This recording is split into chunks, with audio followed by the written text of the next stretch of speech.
Bonjour à tous, aujourd'hui on est à la convention de Rochefort. Moi je suis Ilka Chas, on est le Peacock Garden. Aujourd'hui on est avec Eric, Temple Tattoo à La Rochelle. Denis, Atelier des Châteaux. Jésus, Temple Tattoo La Rochelle. c'est les organisateurs du coup de la convention de Rochefort. C'est la deuxième édition, c'est ça? C'est ça. C'est quoi que ça vous motive à organiser ce type de convention? Faire un petit événement avec plusieurs tatoueurs et de façon à ce qu'il y ait une entente cordiale entre nous, en fait. Une nouvelle rencontre et du boulot au top, quoi. Pouvez-nous dire votre parcours dans le monde du tatouage? J'ai commencé le tatou en 1985, à l'époque où il n'y avait pas Internet, et c'était compliqué d'avoir du matériel. C'était que des releases du coup? Des releases, des journaux Les journaux, tu avais juste Easy Rider où tu avais une page pour Spalding Rangers. Et sinon, il fallait se débrouiller pour trouver. Quoi. Moi, mes premières machines, je les ai achetées chez Bruno Pigalle. Voilà. Avec l'autorisation de M. Bruno. Du coup, Eric, toi tu es à Temple Tattoo à La Rochelle. Ouais. Denis, Ouais, bah moi, Denis, donc Atelier des Châteaux. Avant ça, j'ai bossé quand même sur Tours. Moi, je suis tatoueur officiellement depuis 97. Voilà, parcours normal, apprentissage, apprendre à récurer les chiottes, à Tout. faire la stérilisation, tout ce que après ça à souder concerne. les aiguilles, après à faire tourner une machine. t'en penses quoi en fait d'aujourd'hui? Pour toi, c'est laquelle la chose qui ça changé plus dans le monde du tatouage? Ah, je dirais la facilité d'accès au matériel. Tu vois, Eric disait un filon à l'époque en France. Fallait être autant bricoleur que tatoueur parce que les aiguilles des faisceaux montés, ça n'existait pas. Tu achetais des boîtes d'aiguilles, même au début on soudait avec un truc, on appelait ça le flux. Et une bougie, quoi. Et le truc, on respirait de l'acide en permanence. Non, c'était autre chose. Donc il y a une facilité à l'accès au matériel maintenant. Et puis faut se rendre compte aussi que les tatoueurs de maintenant accèdent au tatouage avec une culture et avec tout ce qui a été fait avant par les anciens, si tu veux. Donc il y a une histoire du tatouage et puis il y a une évolution du tatouage. Je pense donc tout le monde profite, pas dans le mauvais sens du terme, profite pour adapter sa technique. C'est plus simple d'arriver dans le tatouage maintenant qu'à l'époque.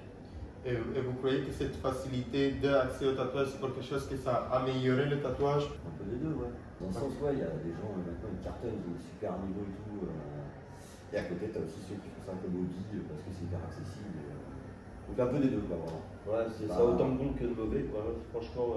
Et puis tu as des jeunes qui arrivent, qui ont une solide culture du truc et qui techniquement déchirent et qui respectent les codes du tatouage.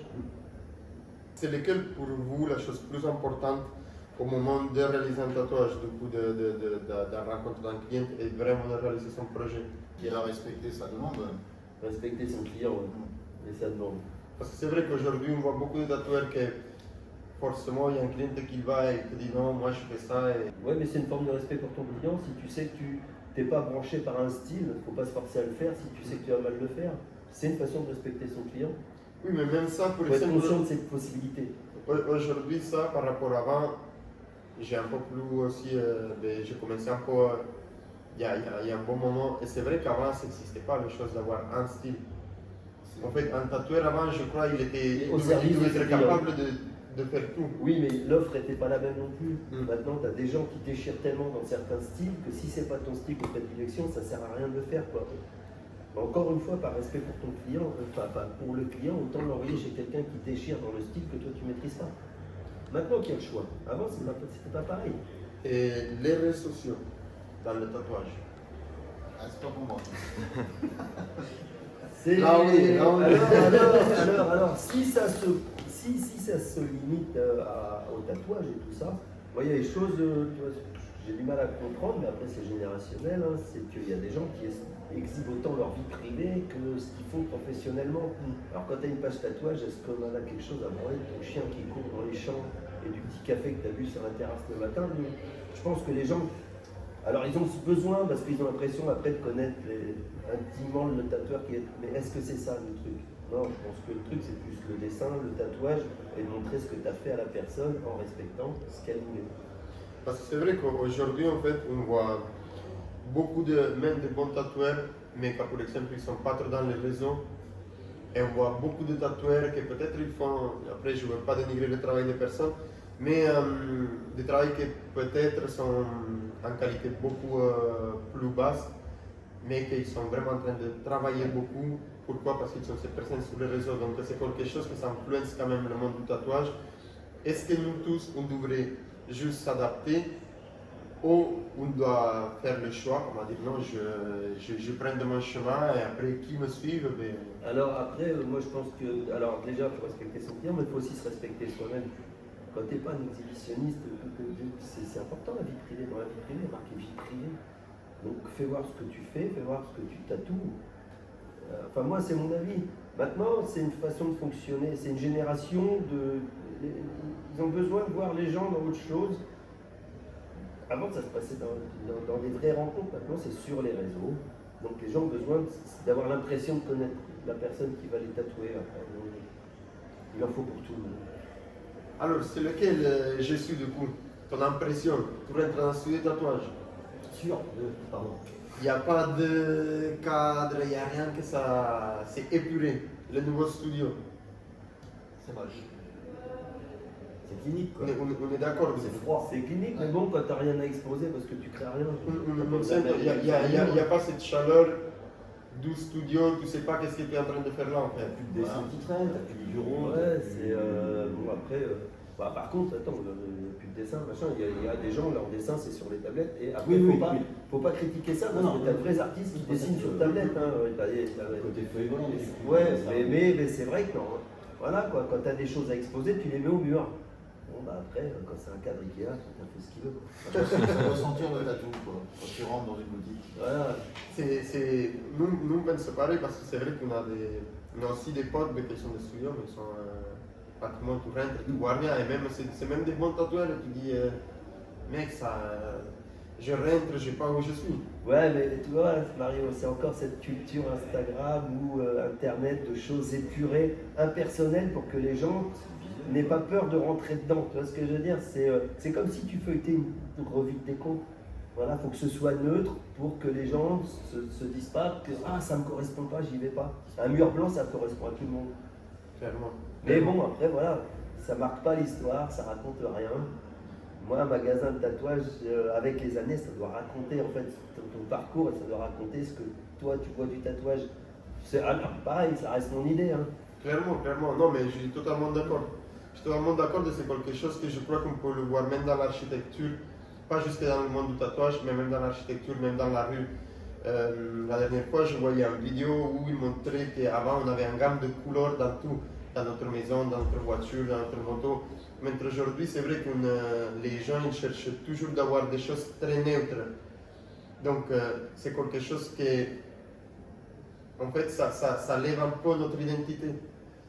Neutre dans la vie, la vraie vie, est complètement exacerbé sur les réseaux. En fait, ça vit plus, ça diffuse. C'est des images de sport, la même image. Ouais, c'est vrai. Une question pour tous les trois. C'est quoi que ça t'a emporté à choisir ce métier? C'est quand que tu as dit, ok, moi je veux foncer, c'est quelque chose que j'aime. En fait, moi, quand j'ai commencé, déjà, il n'y en avait pas énormément. Tu vois, en France, on était très peu. Et je me suis fait tatouer en sortie de discothèque à Perpignan. Alors, c'est à Bourgogne. Toi, tu n'oublies pas les anciens qui t'ont tatoué, quoi. C'était sur le trottoir. Surtout parce qu'il n'y avait pas beaucoup. Et on était très peu nombreux. Et moi, je dessinais depuis que j'étais gamin. Et je me disais, putain, mais c'est cool, quoi. Pourquoi pas moi, quoi. C'est pour ça qu'après, je me dis, j'ai cherché à trouver les machines, galéré. Et pour trouver ton premier apprentissage, excuse-moi, je te coupe. Pas d'apprentissage à l'époque, sur le tas. Sur le tas, il n'y avait pas d'apprentissage du tout, quoi. Et tu t'as débrouillé pour chercher tes machines et commencer voilà, et après, les petites conventions. Sur le tas, il n'y avait pas d'apprentissage du tout, quoi. Et tu t'as débrouillé pour chercher tes machines et commencer voilà, et après, les petites conventions, c'était moi j'ai bossé pendant, on va dire, 5 ans avant d'ouvrir une boutique, où je partais tous les week-ends en rassemblement des Cannes. Et c'est là où tu rencontrais des mecs qui t'expliquaient des trucs, des petits ponts, des trucs. Mais rester vraiment tout petit, c'est éclate, quoi, entre plusieurs mecs, quoi. Et c'est comme ça que tu progresses aussi, quoi.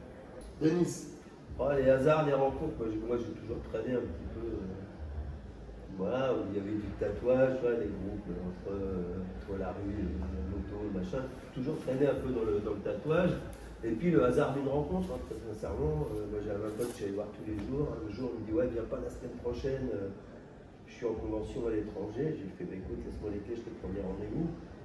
Et bam. Parce qu'en fait, je pensais pas avoir cette fibre pour socialement pour y accéder, si tu veux. Et en fait, voilà, tu apprends à tatouer, mais tu apprends aussi à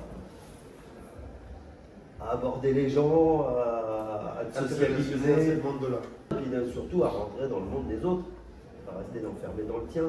Et je pensais pas avoir cette capacité à m'adapter aussi au monde des autres. Je suis. T'es un petit peu plus jeune. Ouais. Moi j'ai commencé Ça à va pas. piquer, j'ai commencé en 2004, 2005, comme ça, on va dire. Et j'y suis venu parce que je bossais dans un resto à Limoges, dans un petit quartier, et à côté il y avait un ancien, Jackie Beaujois, transfert tatouage. La nuque longue, les Santiago, du style, la boutique, ça sentait le tatou à fond, et je traînais tout le temps dedans, et je l'emmerdais tous les jours à lui dire un jour je serai tatoueur, un jour je serai tatoueur. Il m'a dit commence déjà par te faire piquer. Et je me suis fait piquer, puis c'est parti, je me suis dit je veux faire ça. Quoi. Et pour le coup, j'ai équipé c'est toujours un putain de dessinateur. Ouais, et fabricant de machines. Un tueur au stylo bille. Ouais, un bon ancien quoi. Et il m'a filé cette espèce de goût. C'est la boutique Pour c'était le l'ambiance pour le tatou. Ouais.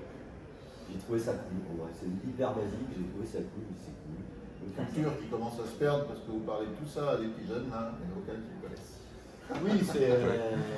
On a même vu un jeune apprenti qui avait jamais Qui avait entendu parler de oublié Philippe Bleu. Alors, Avant de dessiner, apprendre à tenir un crayon, je sais pas, fait quelque chose. À un moment, il faut quand même s'intéresser à ce qu'on fait, quoi. C'est ça. Contrairement à ce qu'on pense, pareil, par exemple, le rapport au rap, tu vois, le rap n'a pas commencé en France avec Booba, si tu veux. Le tatouage, c'est pareil, ça n'a pas commencé avec les artistes actuels. Il y en a eu plein avant. Alors, je dis pas que c'était mieux, mais il faut aussi respecter ça. Non, mais c'est vrai. Bah oui, c'était aussi une C'est autre une autre période, culture, c'était c'est, complètement différent, quoi. On va dire, quand tu rentres dans un monde, il faut aussi épouser sa culture. Clairement. C'est hyper important parce qu'après, tu sais pas de quoi tu parles, tu sais pas de. Après, je crois que aussi, comme on parlait avant, en fait, c'est un rapport pour la génération d'aujourd'hui qui vont très superficiellement sur toutes les choses, sans vraiment. Pas Je dis pas tout le monde, c'est ça, on peut pas généraliser. Il faut bien dire pour certains, parce que Exactement tu as ça. aussi des jeunes qui s'intéressent mais vraiment à la culture, qui recherchent, qui vont parler d'artistes que même toi, tu n'aurais peut-être même pas entendu parler, parce que justement, ils cherchent la force aussi d'Internet et des réseaux sociaux, quand c'est bien utilisé. C'est que tu peux aller rencontrer plein de choses, et comme tu as aussi des anciens dans ce que tu vas voir, les mecs te font des références à d'autres anciens, ça peut t'emmener, bam, bam, bam. De fil en aiguille, tu consolides ta culture, quoi. Alors là, je vais pousser des questions un petit peu piquantes de coup. Alors, l'IA dans le monde du tatouage, que ça peut aider ou ça peut juste détruire le monde du tatouage? Ouais, c'est bien, l'intelligence artificielle ne va pas lier à code Voilà. humaine, donc. Il va falloir s'adapter de toute façon. Comme tous les changements qu'il y a eu dans le. Est-ce que d'écrire un pitch, est-ce que pitcher une idée, est-ce que c'est être créatif? Oui, pourquoi pas, après il va falloir l'accepter. Ah, le bon côté, c'est que ça te met en tête direct plus ou moins ce que les gens veulent quand ils n'arrivent pas À s'exprimer. Voilà, en gros, après, il faut retravailler le truc. Mais est-ce que quelque part ça va pas nous forcer aussi à moins les écouter, à plus se regarder? Ça, c'est hyper bien. Encore un petit peu moins de rapports humains, un petit peu moins d'échanges, un petit peu moins de tout. Voilà, bonjour, je voudrais ça, merci, au revoir. Voilà. Qu'est-ce que vous êtes raconté? Rien, c'était qui? Je sais pas. Vous avez déjà eu dans votre studio des clientes qui sont venues avec un dessin IA? 5 par semaine. Oui, c'est vrai, ça arrive. Ouais. Avec la scène, pour se mettre sur les doigts, non? Il y a 18 personnages, qu'est-ce que je peux faire? Non mais tu vois ce que je veux dire? Pas 13. Du coup, votre rapport dans ce moment-là, c'était quoi? C'était dire, ok, je prends ces dessins et je te crée quelque chose à partir de cette idée? Ou directement dire, non, ces dessins, c'est... La trois quarts du temps, c'est pas tatouable, hein, ce qui traîne. Ouais, mais tu peux après, par force de conversation, les amener sur ce qui est réalisable et surtout, parce que quasiment tout est réalisable pour l'instant. Mais il ne faut pas oublier un truc, c'est qu'un tatouage, bordel, c'est fait pour vieillir. Et ton tatouage, dans 20 ans, ce serait bien qu'il soit encore lisible. Parce qu'il y a un tatouage qui peut être super bien aujourd'hui, puis dans 2 ans, si on te demande c'est quoi ton truc, bah déjà, ça c'est quoi ça? Si on te demande c'est quoi, c'est que c'est un truc qui est raté. Clairement. Après, la dernière fois aussi, on regardait une interview, il y avait un tatoueur, mais là je ne me rappelle plus la rêve, mais il disait en fait, c'est vrai que ta réponse elle est bien, mais c'est vrai aussi que le tatouage, c'est quelque chose qu'on ne doit pas peur d'avoir. Du coup, dans le sens, c'est qu'on ne sait pas que ça arrive demain. Aujourd'hui, je veux me tatouer. Mais ce que tu te fais tatouer, Donc- ton idée d'aujourd'hui doit être lisible dans 20 ans. On doit savoir ce que ça voulait dire, justement, quand tu l'as fait. Oui, mais le tatoueur, en fait, là je me rappelle que c'était Joe Capoblanco. Et il disait, est-ce que dans 20 ans tu y vas être? Parce que si tu y es, il faut que ton tatouage il soit lisible. Ça, c'est clair. Moi, c'est ça, je veux dire. Justement, ça doit te raconter une histoire, et s'il y a une partie de ton histoire qui est plus lisible, c'est comme si ton bouquin il avait pris la flotte, quoi. Tu ne peux plus lire ce qu'il y a. Merde, il y avait quoi d'écrit? Pourquoi ça t'a emmené à la pièce neuve que tu as maintenant? C'est quoi le parcours que tu as eu dans ton tatouage? Une autre question. Les écoles de tatouage. Allez, moi j'y vais. Il y a des écoles, tu viens dans un magasin, c'est l'école du tatouage. C'est gratuit. C'est ça. Pas 3000 balles la semaine. Voilà, basé sur la même chose, sur l'échange humain et la transmission humaine. Parce que tu peux prendre 15 n'importe quel paltringue, lui prendre 3000 balles pour 3 semaines, lui apprendre, surtout lui bourrer le mot et lui dire qu'il sera tatoueur dans 3 semaines. Parce que le problème, c'est qu'il est là. C'est qu'on va te faire 3 semaines, une semaine de cours théoriques faite par un mec qui n'a jamais tatoué de sa vie, ça fait 2 ans qu'il est tatoueur, dans le de merde, il connaît quoi? Ok. Une sur le matériel, il y a besoin de faire une semaine sur un pen et des aiguilles que tu achètes toutes faites. Et puis une autre semaine à pratiquer sur des fausses peaux de cochon ou des peaux synthétiques. Non, ça ne fait pas toi un tatoueur. Par contre, de passer dans un magasin, commencer par le commencement. Par la base. Par la base, acquérir les bases. Tu ne construis pas une maison sur un terrain meuble. Une maison, ça se construit, tu fais des fondations, un truc solide, et après, tu grimpes sur tes fondations. Et bordel, un boucher, il n'apprend pas le métier en 3 semaines, une coiffeuse, elle n'apprend pas en 3 semaines. Pourquoi un tatoueur, ça peut se faire en 3 semaines? Franchement, c'est de l'arnaque et du flan, leurs écoles de tatouage. C'est qu'est-ce qu'on parle là, en fait, on retourne toujours au même discours, et c'est la simplicité qu'aujourd'hui les personnes ils veulent trop aller vite et avoir tout jusqu'à superficie. Donc c'est. Oui, mais c'est dommage qu'il y ait des gens qui leur fassent croire que c'est possible.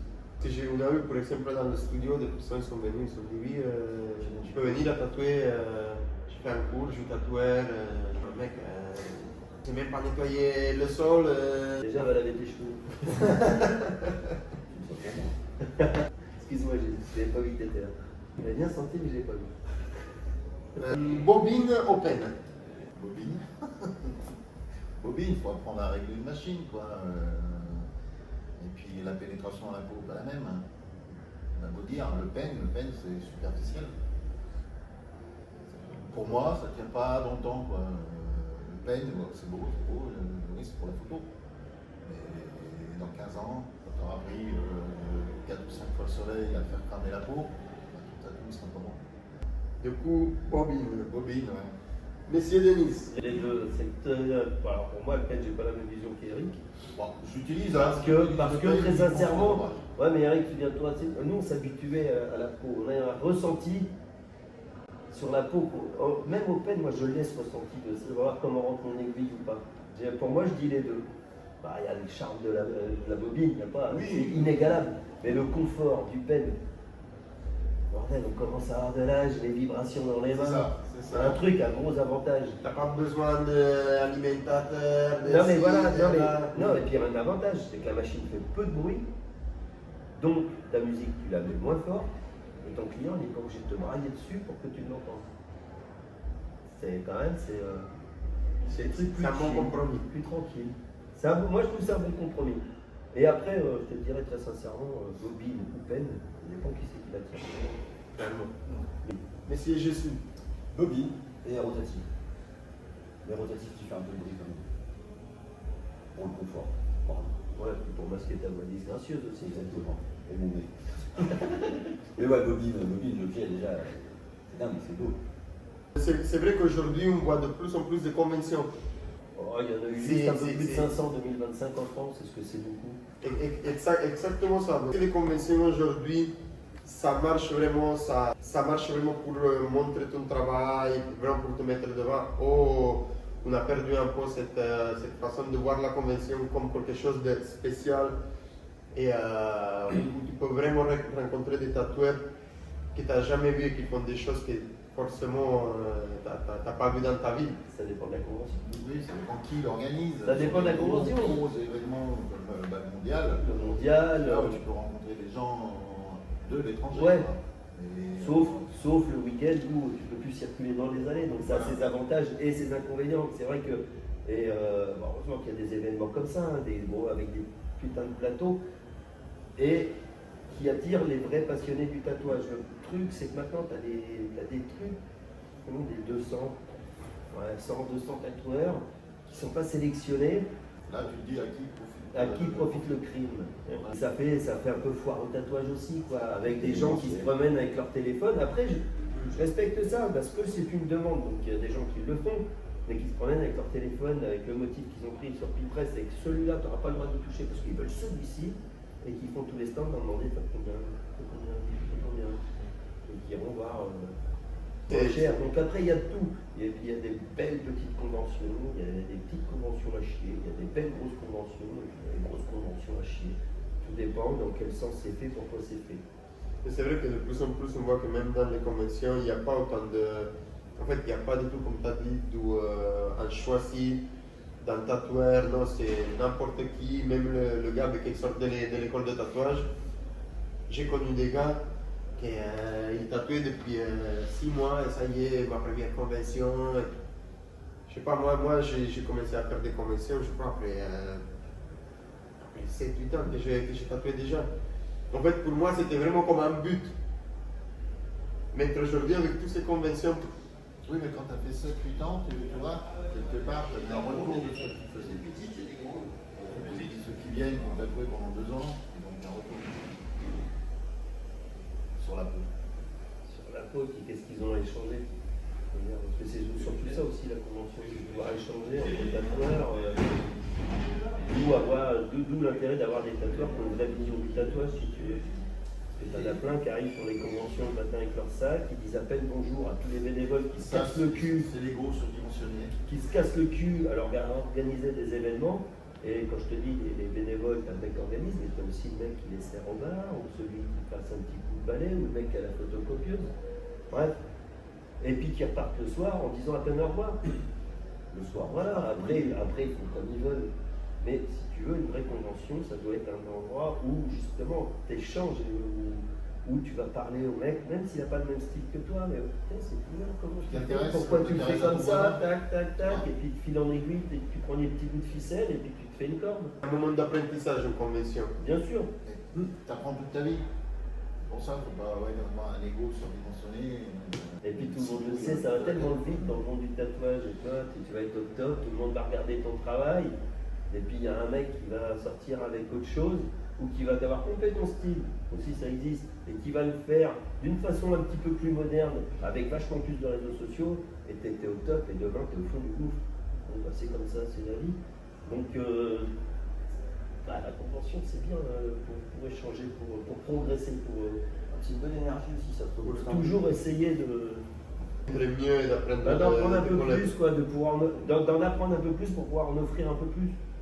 Quand tu rentres chez toi, que tu as passé 3 jours sur une bombe, tu as vu ce qui se passait, Tu te remets en question. ça te donne un petit coup de boost, quoi. Clairement, clairement. C'est beau, quoi.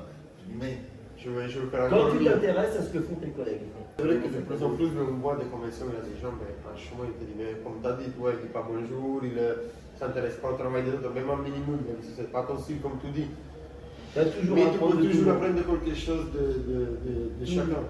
Puis le petit truc qui est dans un style mais qui n'est pas dans le tien, bah, qu'est-ce que ça donnerait si je le mettais dans mon style? Tu essayes, ça fonctionne ou pas, mais moi tu as appris un truc, tu as essayé un truc. Tu as essayé de faire progresser tout le monde. C'est lesquels, la question que je t'ai posée hier, comme tu te vois dans 10 ans, toi à 20 ans parce que tu es plus jeune, Dans 10 ans, là bon, on verra bien. qu'est-ce que tu te proposerais dans 10 ans? De changer quelque chose dans le monde du tatouage, de faire quelque chose pour peut-être retourner à les bases. Que ces putains de réseaux sociaux se cassent vraiment la gueule et que les gens viennent avec des vrais rapports humains. Des ailes qu'ils arrêtent de te casser les couilles à 22h le soir et à t'envoyer des points d'interrogation à 2h du matin parce que tu n'as pas répondu à leur message, qu'ils se déplacent au magasin quand tu y es, bam, qui prennent le temps de discuter, de voir, de sentir le feeling qu'il y a, quoi. Parce que tu as plein de gens qui font du bon boulot, mais est-ce que tu as envie de te faire tatouer par eux? Ben ça, quand tu les as contactés sur les réseaux sociaux, qu'est-ce que tu en sais que la personne va y avoir un feeling? C'est super important, le feeling que tu vas avoir avec la personne que tu vas tatouer, et surtout la personne qui va se trimballer une trace à vie quand même. Clairement. Il faut quand même qu'il y ait un certain feeling. Tatouer À avec moins les casques, que avec la musique. chacun fait comme il veut. Chacun a sa façon de respecter son client. Ça me réponse. C'est pas Mais trop merci, pas- je sais. C'est pas trop, tu vois pas. Un red flag chez un client. Donc quelque chose que comme tu vois, tu dis ok, lui, ça y est, je veux pas le tatouer, ou ça me. Ouais, moi je te dirais, c'est pas au niveau de la vue, c'est au niveau de l'odeur. Direct. Ouais, ou le rapport que tu as eu avec la personne. Oui, voilà, ouais. Oui, Non, le red flag, ouais, c'est la personne qui va venir se faire ton premier tatouage et qui va t'apprendre la vie. Et qui va te dire, moi je suis le client, c'est moi qui décide. Ça c'est pas une relation comme ça que dans le tatouage. T'es le client, je suis le tatoueur, on doit faire un truc ensemble. Je fais pas un truc pour toi, je le fais avec toi. Clairement, clairement. Sinon, tu fais Hygiène. des peintures. Oui, hygiène, Ouais, Ça vous a déjà arrivé? Ah bah ouais, ouais, ça arrive forcément. Ouais. Le mec, pour une première fois, je lui ai dit écoute, on arrête la séance, tu reviens quand t'es là. On remet un rendez-vous, mais tu viens, tu te laves. La deuxième fois, je l'ai dégagé. En plus, il y avait l'organisation de Link and Roll. J'avais un journaliste qui était là. L'autre, il a eu l'idée d'enlever ses poux. Alors, déjà, il était bien au niveau du planétaire. Il a eu l'idée d'enlever ses poux. Le mec du journal, il est tout blanc. Et là, le mec, j'ai fait écoute, tu prends tes affaires, je veux plus te voir. Les gars, voilà, c'est un manque de respect total pour tout le monde, quoi. L'expérience la plus bizarre que vous avez eue. Il y en a beaucoup. Une vive d'expérience. Ah, là, je faisais pas de tatouage. Tes expériences sexuelles avec les animaux. Hein. Si le client regarde la vidéo, il va se reconnaître. On passe. On va se couler là. Le mec qui te dit pendant des mois, tu veux pas mal, j'ai un tatouage en valino, j'ai un tatouage en valino. Et attention, le mec envoyé. Je crois que je peux en parler, je crois qu'il est mort. Le mec. Ah. Et il arrêtait pas de dire C'est ça au bien. mec qui bosse avec moi, avec le JP, avec mon perceur. Et un jour, le JP fait allez, vas-y, tu vois, le truc, il laisse pas son snob. Il se retourne, il se baisse. Ah oui, bas du dos, mais ça démarrait pas en bas du dos. Il n'y avait pas des flammes qui lui remontaient du derche, quoi. S'il te plaît. Et le mec est envenu, quoi. Tu te dis, wow, j'espère qu'il fait pas le catéchisme. C'est beau le style. Ouais, c'était très chaud. Bon, mais des histoires glauques, il y en a à la peine. C'est vrai qu'il y a Mais beaucoup moins. Alors, il y en a à la peine, mais beaucoup moins de bons tri Moi maintenant. et de bonnes. Et franchement, vraiment des bonnes séances. Avec des bonnes rencontres. C'est ça aussi qui est bien dans le tatouage, c'est que tu rencontres tellement de gens différents, et puis c'est pas que maintenant. Avant, tu rencontrais un peu plus route, c'est vrai, mais tu rencontres tellement de gens différents en fait que tu as plein de rencontres que tu n'aurais jamais fait sans ça. Il y a des gens qui peuvent être hyper intéressants, drôles, qui contribuent à ta culture aussi. Tous les milieux socio-culturels, tout. Ouais, enfin tous. Enfin bref. Est-ce qu'aujourd'hui, les personnes se tatouent pour se donner une personnalité? Maître, avant c'était plus tu avais une personnalité, du coup tu te tatouais. Ah, on a toujours eu les mecs des mythos quand même. Et après, si tu tatoues, ça doit te représenter toi, quoi, ce que tu veux montrer, ce que tu es obligé de montrer. Mais maintenant, il y en a qui se tatouent, voilà quoi. Juste Ah, pour on se les a donner. toujours eu les mythos quand même. Ouais. J'avais eu toi le mec de 18 ans qui rentrait pour se faire un insigne de la Légion alors qu'il n'y avait jamais été. Tu l'as jamais vu celui-là? Si. Ou le biker qui voulait faire des trucs de club et qui n'avait jamais été dans un club. Ouais. Là, on les a toujours eu les mythos. Bon, bah, il y avait moins de monde, donc il y en avait moins. Et je pense que le pourcentage. Est-ce que vous aimeriez retourner à quand le tatouage c'était encore une subculture? Ouais.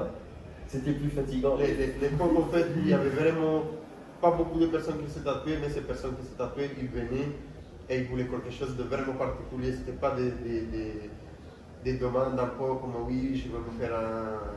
Pas pour l'infini, parce que c'est très banal, mais tatouage très banal. On a toujours des bons trucs, mais moi, c'est vrai que c'est surtout ce côté rapport à la clientèle, c'était voiture, moi ça me manque. Ouais.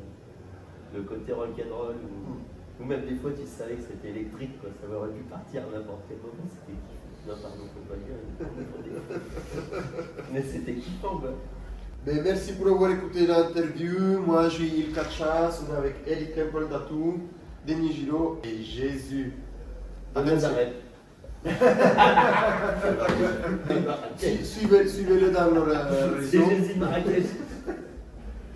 Suivez-le dans leur réseau. Et si vous voulez regarder un peu cette convention, que c'est super, Mais t'as un peu avec ça. des super tatoueurs, une petite convention, mais comme celle-là d'avant. La Alors qualité- c'est pareil, n'hésitez pas à regarder cette page, parce que pour une fois qu'une interview n'est pas faite par un journaliste qui veut du sensationnel, mais à quelqu'un qui parle tatouage pour en parler sur du vrai tatouage, ça fait du bien à entendre aussi. Merci C'est beaucoup, peut-être merci à des vous. choses. Peut-être bien, mais bon, est-ce une volonté? Merci à vous. Merci. Ah, je vais jamais s'endormir.